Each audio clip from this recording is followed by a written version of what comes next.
रतनपुर गांव में शीला और उसके पति मोहन एक छोटे से घर में रहते थे। मोहन और शीला के 2 बच्चे भी थे। एक का नाम चांदनी और एक का राजू था। इनका परिवार छोटा था और परिवार छोटा होने का मतलब है कि कम खर्च और अपने मनपसंद का भोजन खाने को मिल जाता था। एक दिन राजू और चांदनी को समोसे खाने का बड़ा मन करता है, तो वे दोनों अपनी माँ को समोसे बनाने के लिए कहते हैं। मम्मी समोसे बनाओ ना, आज समोसे खाने को बहुत मन कर रहा है। शीला समोसे बनाने के लिए रसोई घर में चली जाती है और समोसे बनाने लगती है। शीला समोसे बना ही रही होती है कि तभी उसके घर के बाहर से एक भयानक चुड़ैल गुजरती है। चुड़ैल को स्वादिष्ट भोजन की खुशबू आने लगती है। वह जब शीला के घर में झांक कर देखती है तो उसे गर्मा गर्म समोसे दिखाई देते हैं। चुड़ैल समोसे को देखने के बाद खुद को रोक नहीं पाती है। उसके मुंह से लार टपकने लगती है। अब चुड़ैल से रहा नहीं जा रहा था। चुड़ैल शीला के जाने का इंतजार करती है और शीला जैसे ही रसोई घर से बाहर जाती है कि उतने में चुड़ैल अपनी शैतानी शक्तियों से सारे समोसे चट कर जाती है। शीला जब वापस आती है और वह जब देखती है कि उसके बनाए गए समोसे गायब हो गए हैं, तो शीला सोच में पड़ जाती है। वो सोचती है कि शायद राजू और चांदनी ने समोसों को खाया है।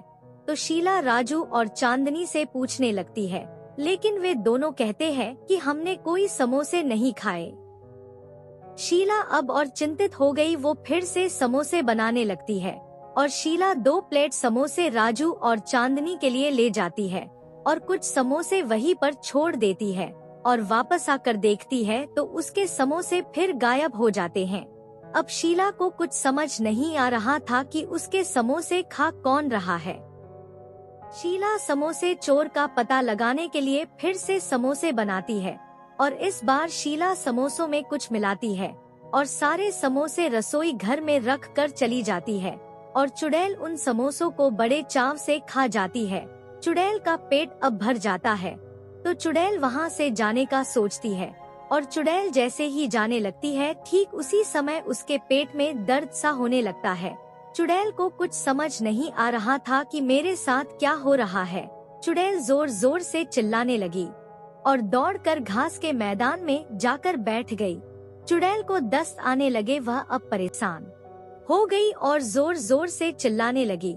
शीला को चुड़ैल की आवाज सुनाई देती है और वो तुरंत घर के बाहर जाकर देखती है तो चुड़ैल थकी हुई शीला के पास आती है और कहती है कि तुम्हारे समोसों की वजह से मेरा ये हाल हुआ है। मैं तुम्हारे समोसे चोरी से खा रही थी। अचानक मेरा पेट खराब हो गया और मुझे दस्त आने लगे।